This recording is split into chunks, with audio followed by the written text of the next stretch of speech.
Hey guys, Partywaffles here, and today I just wanted to show you guys really quickly the build that I've been playing for Unholy and Prepatch that I think is the best and that I'm enjoying the most. I've mostly been queuing solo shuffle, so it's gonna definitely shine in solo shuffle, but I'm just gonna show you this. So it's not gonna be like one of my full-length in-depth guides like when the actual season comes out, because right now kind of doesn't mean anything, right? Like the season's not even out, the rating doesn't stay, and everything is potentially going to be changed by the time the actual expansion comes out via nerfs or whatever, different, like with the new talents, etc. So I didn't want to put an entire guide, but we're going to just show you guys what I've been doing so you guys can have some fun in the pre-patch and succeed. So basically this is the build I'm playing, okay? It's going to be the pet build. It's a huge one-shotting build with Gargoyle and everything basically. So I'm just going to highlight everything about it here for you guys. So basically we're going to have big AMS, we're going to have IBF, we're going to have blind, we're going to have big death strike, we're going to have the stamina. We have pet sack, so there's an extra defensive for us. So we're going to have three defensives off the rip. We're going to have gloom ward to increase our AMS absorption as well as zone. You could potentially swap this talent if you wanted, or potentially swap this one and get another point into Will of the Necropolis instead of double chains of ice. But I kind of like the double chains of ice. When it's good, it's good. When it's useless, it's kind of useless though. So like I said, you could put it into Will of Necropolis if you really wanted. And then we're just going to go down here and grab Empowered Rune Weapon. So then, as far as the Unholy side goes, so what this is going to do basically is you're going to have 1.5 minute Apocalypse, okay? So you're not going to have 45-second Apocalypse. You're going to have 1.5 minute. You're going to have Maguses. And you're going to have Army of the Dead, Gargoyle, and you're going to empower the Gargoyle. So all your pets is going to be this: your normal pet, your Gargoyle, Magus, and then your Apocalypse pets. And that's going to what the pet build is going to consist of. Everything is designed to juice up your pets, okay? Commander of the Dead, Unholy Aura. It's going to be really big damage. So basically what happens is I go into a solo shuffle, I get all my CDs out, and something kind of just falls over, right? And if by the off chance it doesn't, when they come back up, it falls over. So I'm just going to show you kind of, I'll show you how we're going to play it. Like I said, it's not going to be a full-length, in-depth guide because it doesn't really actually matter that much. It's just pre-patch. It's all going to change. This is all going to be gone. So I'm going to just show you this quickly, all right? This is what I'm playing. As far as Conduits, this right here, just put this in. If you want to change out one of them, you could potentially change this one, okay? You could use Convocation of the Dead, or you could use Embrace Death. It's up to you.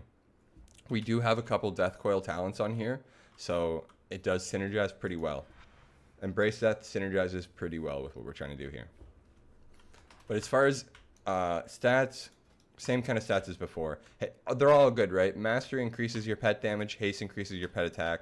So crit, probably not the best, you don't want that. So anything but crit and you'll be okay. So as far as the damage rotation, it's going to be pretty straightforward. Bear with me for a minute because my keybinds are a little bit different.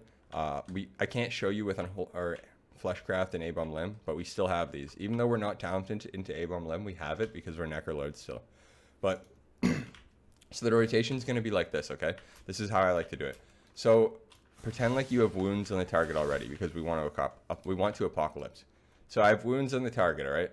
So, we're going to want to get the cooldowns out in order like this. Ideally, if I already have the wounds up, I would like to throw down an A-Bomb because the A-Bomb lasts 25 seconds and the Apocalypse is only going to last 15 seconds. So we're going to get our pets out in this sequence right here, okay? So it's going to be Raise A-Bomb, Apocalypse, boom, we got all those out. Okay, next, we're going to get our Gargoyle out. I have my Gargoyle macroed with Empowered Rune Weapon because they're both off the GCD. Hypothetically, you could put both of these buttons into Dark Transformation or something, but that would be a little bit weird. But anyway, so it's going to look like this, okay? Apocalypse, A-Bomb Apocalypse or Apocalypse A-Bomb, doesn't matter. But I like to go A-Bomb Apocalypse, Gargoyle, Empowered Rune Weapon, Dark Transformation, A-Bomb Limb. And then after that, you can just dump your coils because they're going to power up your Gargoyle. So I'm going to show you it right now, okay? Oh, before I show you it, I'm going to explain why you're doing this last. So the gist of what you're trying to do here is you're trying to get all the pets out, and then you're going to Dark Transformation because this is going to give you increased strength and it's going to power up your pets. And then you're going to A-Bomb Limb after, and they're going to get the 20% damage increase from the Legendary. So that's why you're doing those two last, because you want to juice up all the pets. So it's going to look just like this right here.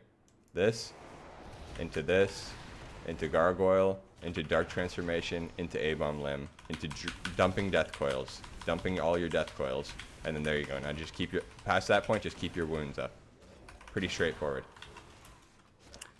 As far as your normal DPS rotation, it's going to be the same. Apply your dot, dump your runic power, bust your wounds. It's basically, at the very basic level, it's the same thing. But the burst rotation is what changes there. So that's it. You're going to go into the burst and you're going to do that. And another thing too is if you have a group of people together, say you get all these out, you get all your CDs out, you drop a Death and Decay, and you're just cleaving on top of all 3 people with your pets going in, it's going to be massive damage. Massive damage. But yeah, as far as builds that I'm playing right now, this is the build. So if you want to know my Unholy build, there it is. Like I said, I'll make a guide, a complete guide for the expansion when it actually comes out and there's actually rated PvP. I will make a full guide with all the viable builds, but I want to test them for about probably a week in the arena so we know what's actually the best, but we'll see. I'll try to get it out as soon as possible. The reason this one wasn't out the first day was because, like I said, I wanted to test everything out and see what I like the most, so I have the experience to tell you that I think this one is pretty freaking good, especially in solo shuffle, but I don't see how it would be not insane in the other brackets too. Trying to see if I forgot anything. As far as legendaries go, you're going to want to use probably Frenzied Monstrosity, I would stick with, and Unity. But yeah, like I said, this stuff doesn't really matter too much. It's not even actually the season, but when the real season comes out, I got you guys, chat. But until then, just go ahead and stick with this. Thank you guys for watching. I'm going to throw up a Frost guide too, but my favorite Frost build. But yeah, I'll see you next time. Twitch.tv/PartyWafflesX, and catch you on the other side.